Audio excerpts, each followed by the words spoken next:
Hello YouTube, DJC right here. We'll break down Creature Commandos episode 4. This is a spoiler review, so if you haven't watched episode 4 or Creature Commandos yet, please watch it. Okay, let's get into it.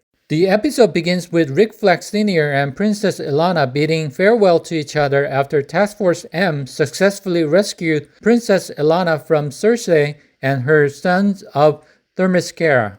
Task Force M is back to the base and we finally see John Economos played by Steve Agee. I'm not lying. He still has a leg injury from Peacemaker Season 1.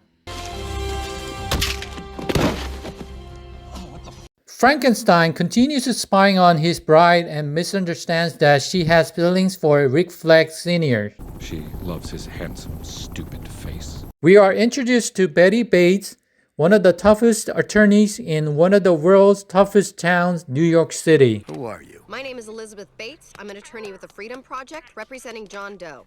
Cersei was escorted to Amanda Waller's interrogation room. Cersei asked Amanda what was her charge.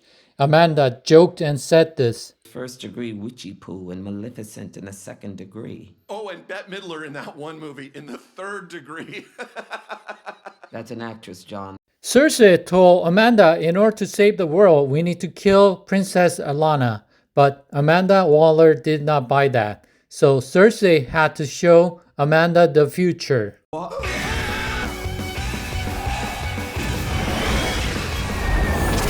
It was the end of the world. There's a Gorilla Grodd standing right next to Princess Ilana.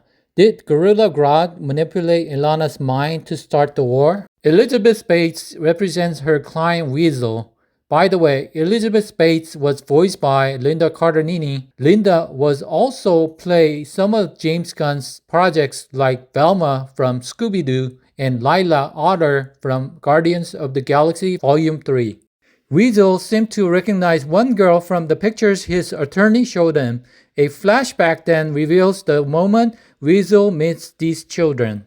And then horrific scenes show the Princess Ilana destroy the world. And this, there's a DC Trinity, Batman, Superman, Wonder Woman, dead. And to the left, there are Vigilante and Judo Master from Peacemaker.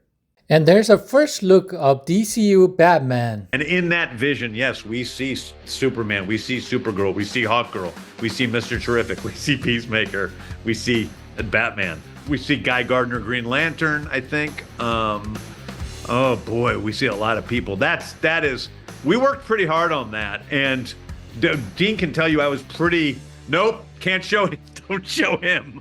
James was very specific. Character, you know? And then so they had some characters that I sort of nixed.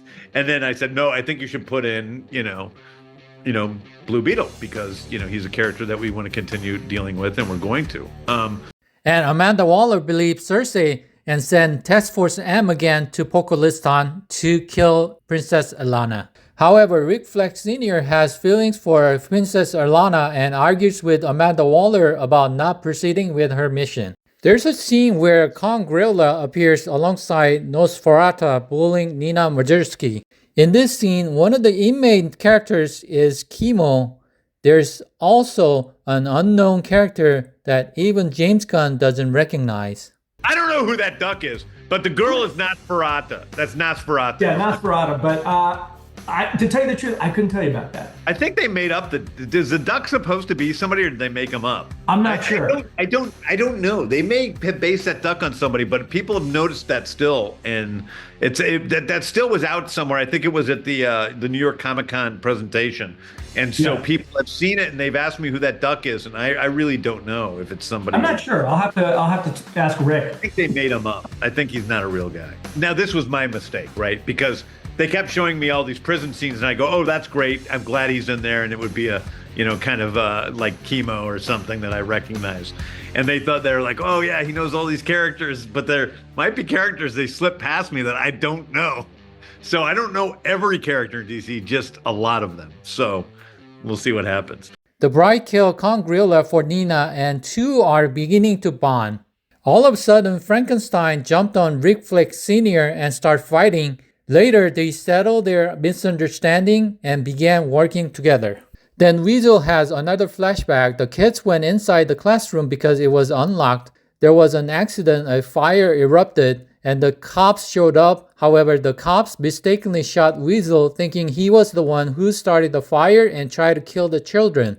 The kids die in this tragic event, but I believe one girl survived. That girl might be Elizabeth Bates, the attorney who represents Weasel.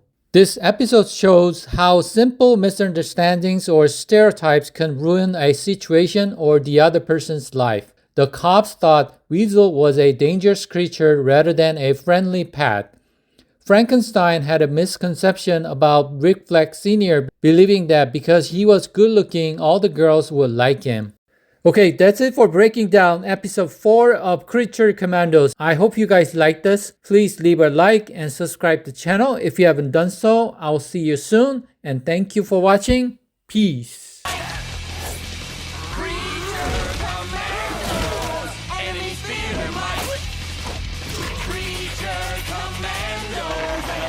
Fighting force.